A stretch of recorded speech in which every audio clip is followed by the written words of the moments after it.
case y'all haven't noticed, we've had four outbreaks that have been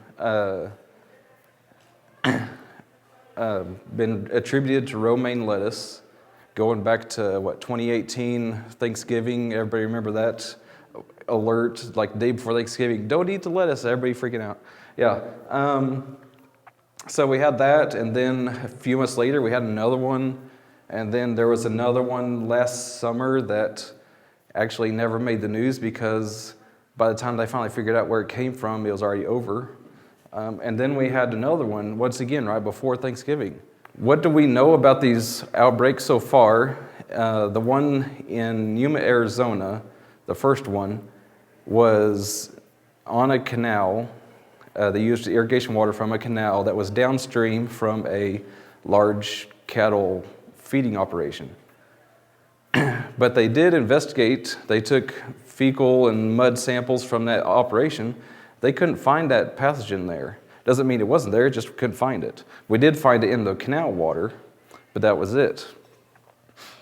So maybe location is a problem.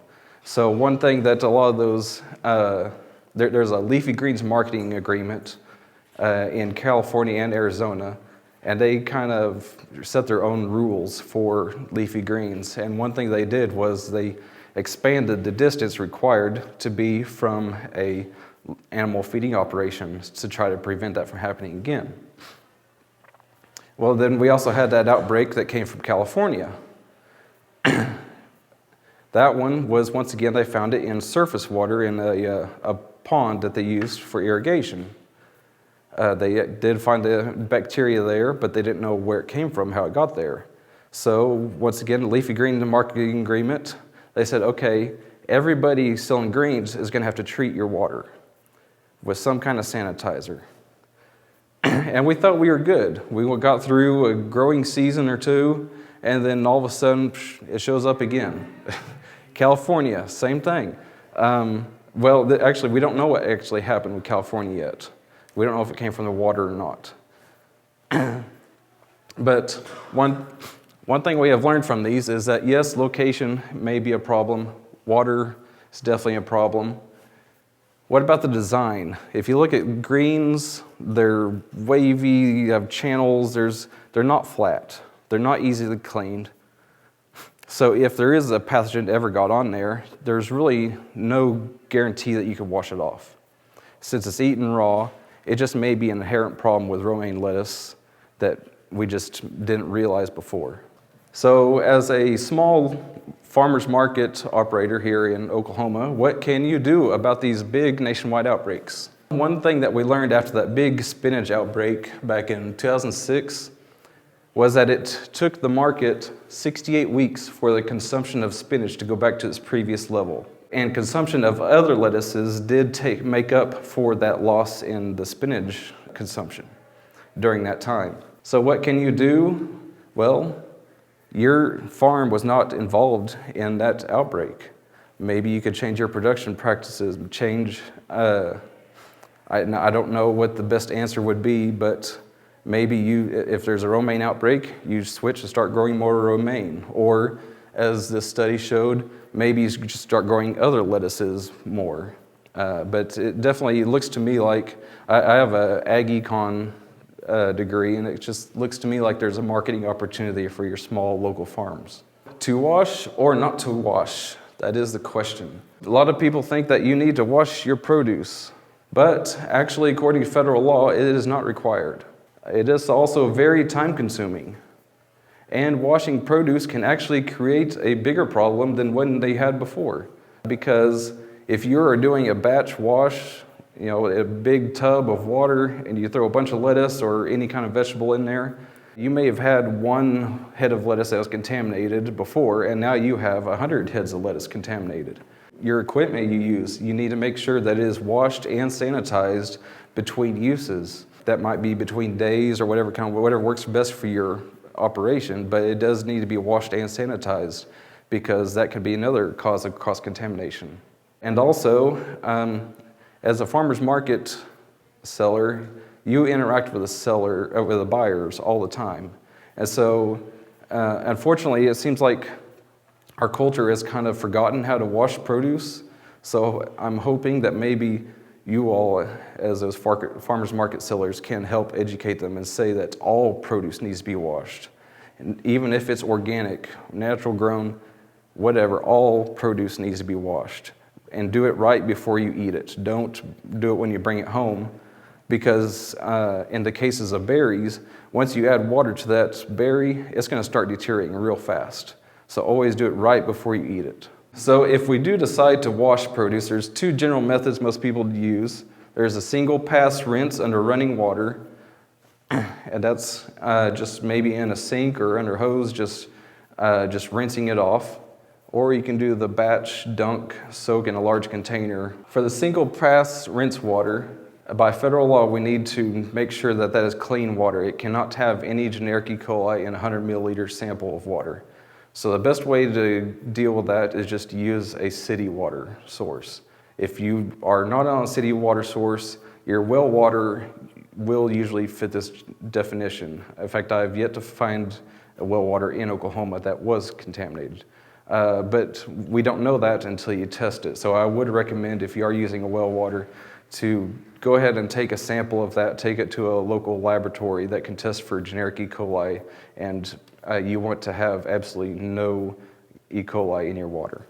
And your water is not required to be treated with a sanitizer, but it's generally a good idea to do it. With a single pass rinse, that sanitizer is not near as important as it would be if you were doing the batch dunk method. And this picture up here, washing carrots, I wanted to point that one out. I'm hoping those carrots that are in that basket are his dirty carrots, and he's taking his clean carrots and putting them into another basket. Because washing them directly over that basket means whatever dirt was on that carrot that he just cleaned off is now on all the other carrots. So that's the way you do things. You need to think about and make sure that you're not contaminating something that you just washed. And now for recirculated or batch water, once again, no generic E. coli in your water sample. Hopefully use city water if you can. Once again, treatment is not required by law, but it is still a very good idea to do it. A very common thing would be to use bleach, or you can use maybe vinegar. There's some ion type based sanitizers. There's lots of different options. But an important thing about this batch water method is that you need to have a schedule to replace that water occasionally, because once it becomes loaded with dirt, your sanitizers usually are no longer effective, and so you need to go ahead and just dump that water and refill and start new. And some other key things that we need to remember when we're washing produce, once again, no generic E. coli. The pH of your water can affect your sanitizers. So if you have a high mineral content in your water, you might have alkaline water. So you may have to adjust which sanitizer you use to still be effective. Also, temperature is very important. So this picture up here of this cantaloupe, they took a hot cantaloupe out of, say, a 100-degree field, immediately dunk it into some ice-cold water that had a dye in it.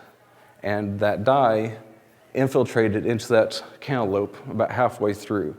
So if that dye happened to be E. coli or something, you now have a pathogen in the middle of your fruit just living off of that sugar, that nice environment inside that melon. So you want to make sure you use a very similar temperature to the temperature of your fruit. And then once again, I kind of mentioned this earlier, turbidity. Turbidity is how much dirt's in the water. And if you're using a sanitizer, especially chlorine, bleach, that dirt will absorb that chlorine and it will no longer be working in your water to prevent cross-contamination. So when we add sanitizer to our water, we might be bringing down the bacteria load on the produce a little bit, but the main thing is we're trying to prevent contaminating other produce from contaminated produce. And so that's why we're sanitizing the water. We're not necessarily sanitizing the fruit. Here is, if you do want to use bleach, this is kind of recommended amounts of bleach to wash different types of fruits and vegetables.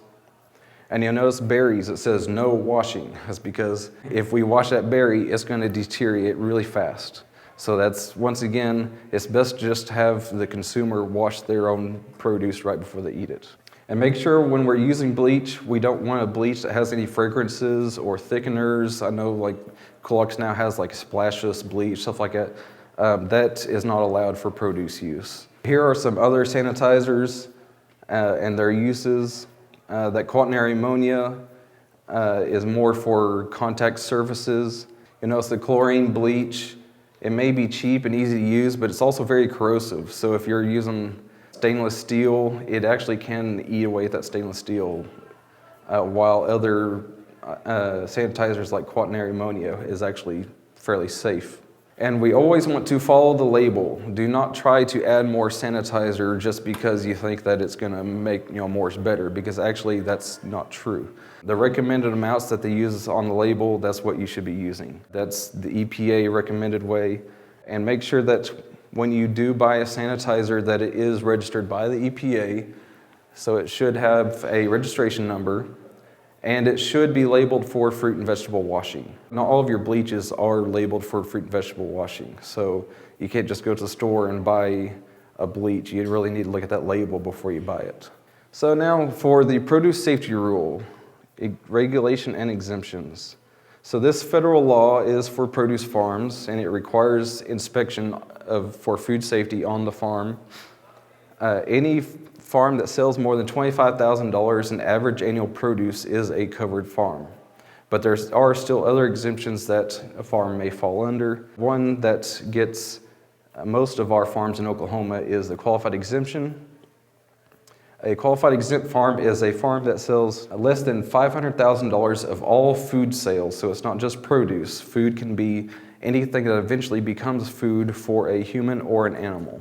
So if you are raising livestock and you sell that animal, then that is considered food. If you have grains, wheat, that is food. If you are selling grains or hay to your neighbor for their animals, well, that's also food because it goes to an animal. So you sell less than $500,000 of all food sales, and a majority of those sales, so at least 50% or more, is sold direct to the consumer or to a retail establishment or to a restaurant. And that restaurant or retail establishment was within the same state or within the same tribe or within 275 miles of your farm. So if you can meet all those qualifications, then you are qualified exempt. It's basically kind of a local foods type exemption if you think about it. There's also process exempt, which is a farm that sells only produce that will go through a processing kill step. So if you're selling to a cannery or maybe a pie baking company, something like that, that will be cooked enough to kill any pathogens, then you'd be a process exempt. And there's also non-covered produce because it is considered rarely consumed raw. So that's going to be things like your potatoes, sweet corn, okra, peanuts, pecans, things like that, things that the FDA, through the data they have, has determined that it is consumed raw less than 99.9% of the time. So if you want to claim an exemption, then you must have records to prove your exemption. If it's based on the dollar limit amounts, then you need to have a signed annual financial review. So every year you need to calculate how much you sold that year and then see if it's underneath that average annual sales. And this is a 3-year average. That $25,000 limit will go up every year because it's adjusted for inflation, and so is also the $500,000 limit. That's also adjusted for inflation. So these will be changing every year. For your process exempt produce, that requires some documents. Every time you sell produce to a cannery or whoever, then you must disclose in documents that this produce was not grown according to the produce safety rule, and therefore it must be processed to kill any possible pathogens. And then they also must write you a letter, send you back a letter every year saying that they understand that this was not grown according to the produce safety rule and it needs to be processed. But your really consumed raw pecans would not fit under this. Failure to have records proving your exemption can result in an inspection on your farm. So I really strongly urge you, make sure you do your annual financial review, because occasionally, it may not be every year, but occasionally you may be calling on your farm to say, hey, we need to verify that you're still exempt, and then you could just show us your records and then we'd walk away and everybody's happy. And to do that record keeping, I created this workbook. It's a Microsoft Excel template. Got the idea from Texas, they're doing this, and I took it and made it even better. So it's designed to help you calculate your average annual produce sales and total food sales to determine if you are qualified exempt. And it also automatically creates a record that we would say is good, and all you have to do is sign off on the bottom of it and you're done. Do it once a year. With this Excel template, there's a start page. On that start page, you will enter your farm name and address on that page, and you read the instructions. It tells you how to enter in all the rest of the information. Down at the very bottom are tabs. The yellow tab is an example tab, and that example page gives you an idea of how things may look when you enter on them, or for different types of transactions. If you're doing like a farmer's market, we don't need to know every person you sold to, or CSA. We don't care who you sold to. We just need to know how much you sold through that market for the entire year. We don't have to have it broken down by date either. So it's for the entire year.